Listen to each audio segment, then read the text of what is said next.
Attorneys on retainer have released a video about their beliefs, and since I did a video on them a few days ago, we really need to talk about it.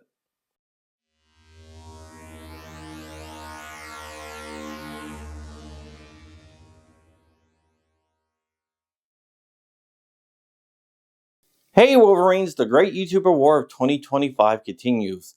Attorneys on retainer has responded and we will discuss it. Right after you like, comment, and subscribe. It takes a little effort on your part, but it means a lot to the channel. Without further ado, let's talk about the video that Attorneys on Retainer released yesterday.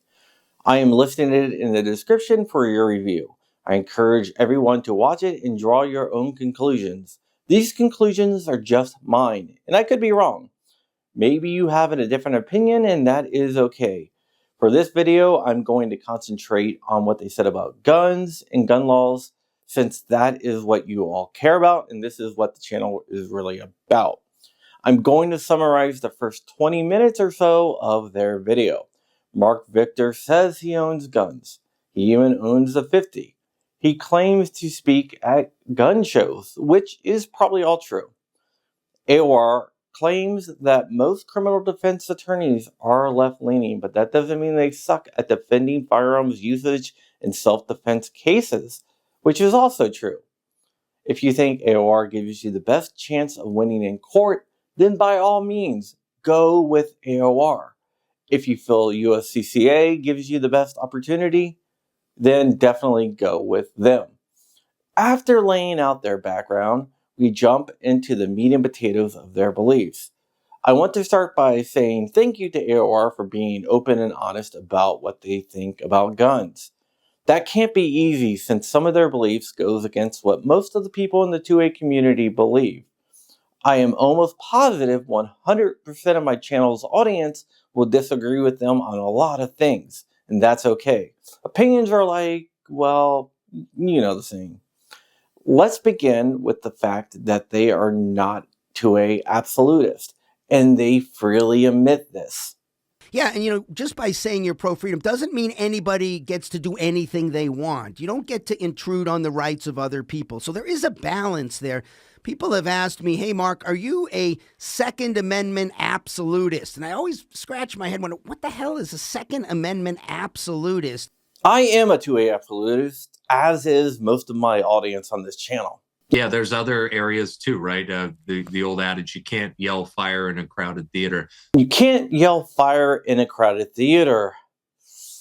That's an unfortunate line to use since gun grabbers have used that line ever since the Brady Bill. I wish he wouldn't have used that, but he did. Yeah, so it's accurate to say that the right to free speech shall not be infringed, but there are still limits to what the right of free speech encompasses.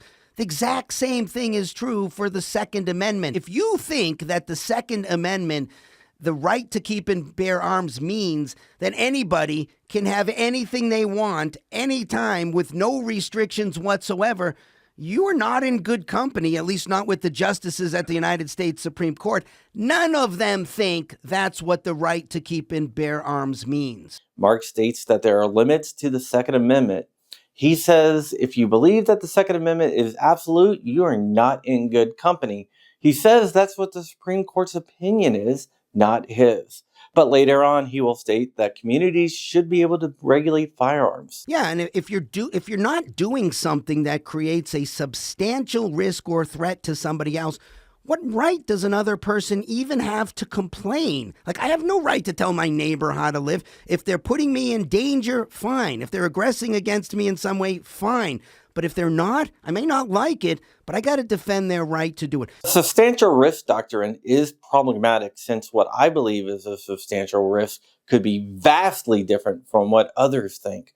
Some anti-gun folks believe that owning a firearm is a substantial risk by itself. We should allow some flexibility for local communities to adopt rules here. That's the context that I think you should be able to make requirements about certain weapons. We should acknowledge there's a difference between a .22 caliber handgun and Automatic 50, fully automatic 50, belt fed, tripod mounted, the kind of weapons I fired in the Marine Corps. Yeah, if a small community wants to say you can't store that out in your backyard while it's loaded with your 4-year-old running around and you're, unsupervised. If a local community wants to say, yep, you can't do that because that endangers your neighbors, I got no issue whatsoever with that. No, not just no, hell no. This is my red line. The Second Amendment says nothing about local communities being allowed to make their own gun rules. The most restrictive gun laws are implemented at the state and local level. Your gun rights should not end at any border. I vehemently disagree with him here. He also seems to be okay with safe storage laws, which is not okay with me. There are people who disagree with the position you and I just put out. They are Second Amendment absolutist types. They oppose all laws on guns. I don't agree with that. I think it's okay to say 8-year-olds can't have guns. I think it's okay to say if somebody is found legally, mentally incompetent, it's okay to say that person shouldn't have a gun. If you have been convicted of a violent felony, not any felony, so I disagree with the court position that just because you got a felony on your record, you lose your right to keep and bear arms. A violent felony, okay, you've already shown us you're a substantial risk with a firearm. You have no right to tell anyone what to do if they are not infringing on your rights. What I want to give my opinion on is disarming felons. All rights should be restored when someone does their time and is free. That's called paying back society. That includes the right to vote and the right to bear arms. If they are too dangerous to own a gun, then they shouldn't be let out on the streets in the first place. Also, illegal weapons. I don't think any weapons should be illegal. It's not a question of what kind of weapon you have. It's a question of whether there's something about you having that weapon or the way you're storing it or using it or something about it that has created a substantial risk of harm to the neighbors. Again, that sounds like safe storage laws to me. If homeowners want to get together and say, hey, let's all agree, no guns in our homes, let's all agree, they can make that agreement. If you don't like that, don't buy a home there. What he is talking about is HOAs being allowed to ban firearms. I think that is morally and constitutionally wrong. HOAs do not own your home. If you want to ban guns in your house, then by all means, do it. But don't tell me what I have to ban in my home just because I live in the same neighborhood as you. HOAs should have no power to ban guns. I think if this was argued in court, the people arguing for the power of HOAs to be able to ban guns would fail. Okay, so just to finish out, I just wanted to make the point. We're really excited. We plan to bring a lawsuit very soon to challenge the federal government's ability to make any laws regarding firearms. We think the federal government should have no jurisdiction here. Article 1, Section 8 of the Constitution does not allow Congress to make laws regulating firearms.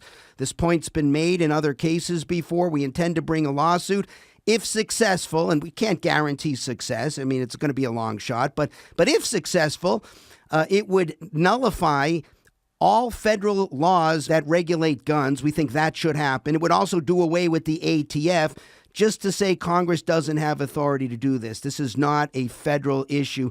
I agree the federal government should have no jurisdiction over guns, but giving that power to the local communities isn't the answer. I can guarantee you that where I live, if they could, they would ban all guns. The most restrictive gun laws in the country are at the state and local level. I hope that people over at Attorneys on Retainer realize that. What we are getting at is a freedom versus liberty argument. Freedom is the ability to do what you want, even if that means encroaching on the freedom of others. For example, local community can put restriction on guns. But that does infringe on your rights. Liberty says, hell no. Freedom is 3 wolves and a sheep voting what to eat for dinner. Liberty is that sheep contesting the vote with a firearm. I'm really curious to see what you guys think. If you can do me a favor and leave me a comment down below, I would appreciate it. In the end, should you ditch AOR or should you go with AOR? That's up to you.